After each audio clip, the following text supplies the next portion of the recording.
Hey there, pet person, I have some landscaping work for you, plus a little naming of about 8.7 million species of animals in your overtime. Oh, and remember, be careful what you eat, you empty-headed child of a man.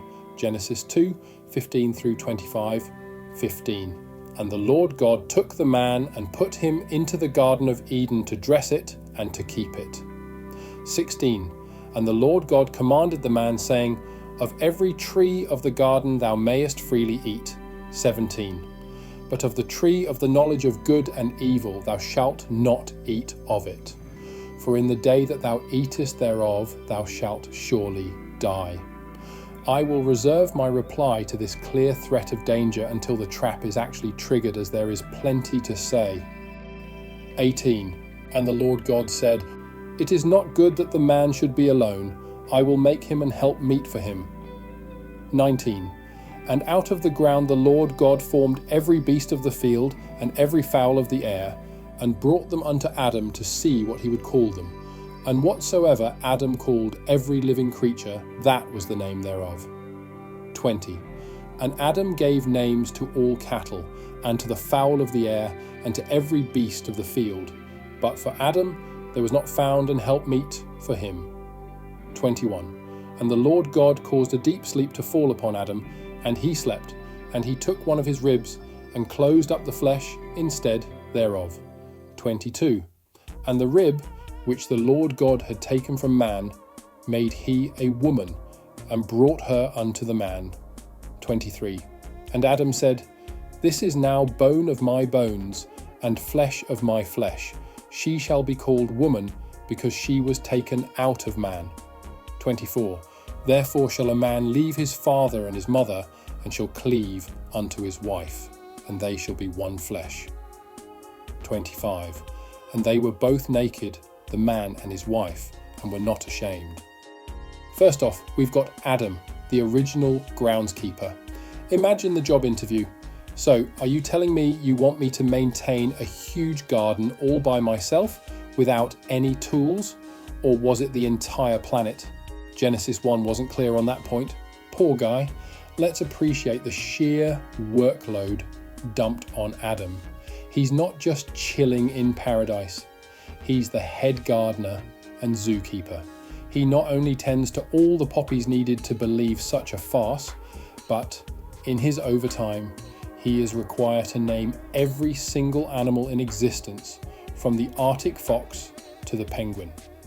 This wouldn't be just the 8.7 million animals that exist today, it would also include every single extinct animal, as none of them have yet to die.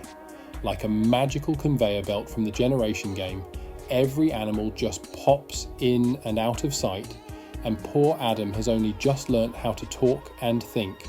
All this to consider and remember. What did God say about that overtly placed tree again? No. No! I said I would talk about that later. So let's talk about Adam's new chum, Eve. Unlike every other creation, God created this one differently. Rather than make Eve from a word or mud, or let the earth bring forth in a seemingly evolutionary context, this Eve is the result of forced organ harvesting. Adam slipped a Mickey, helplessly sleeps as God operates without anaesthetic. Upon waking up says, This is now bone of my bones and flesh of my flesh. Which indeed it is. The DNA and the chromosomes would be identical, making Eve a clone of Adam and, biologically, a male. So, God does the first sex change in history to give Steve all the right bits.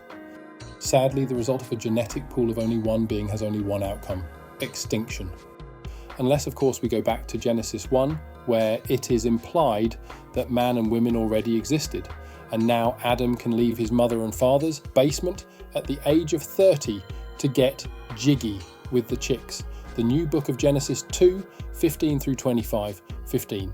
And the cosmic gardener placed the hominid in the lush Holocene ecosystem to cultivate and conserve it for food.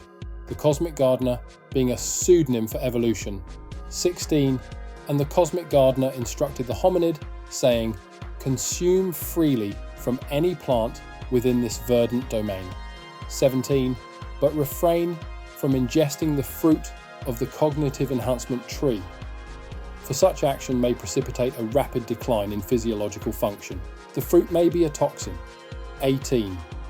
And the cosmic gardener observed, solitary existence is suboptimal for hominid development. A complementary companion is required. Going back a few years earlier, biological evolution resolved that problem with sex. 19. And the cosmic gardener fashioned a diverse array of terrestrial and avian fauna from the primordial substrate. Later, the hominid species became Homo sapiens and began to taxonomically classify these creatures and modify their own. 20. The Homo sapien assigned nomenclature to the ungulates, avians, and carnivores, but for the one in this tale, a suitable reproductive partner remained elusive. 21. The cosmic gardener did not induce a state of unconsciousness to carry out a complex surgical procedure to extract a non-vital rib. 22. Thus, no osseous material was used to construct a female Homo sapien from male biological material. 23. No genetic manipulation was used to change chromosomes from XY to XX. 24. He just found one of many possible partners to share genetic information in a healthy group of potential mates. 25. Consequently, this male Homo sapien abandoned his parental units and established a primary bond with his new female counterpart. I hope you enjoyed my silly video. If you did, you may also like this.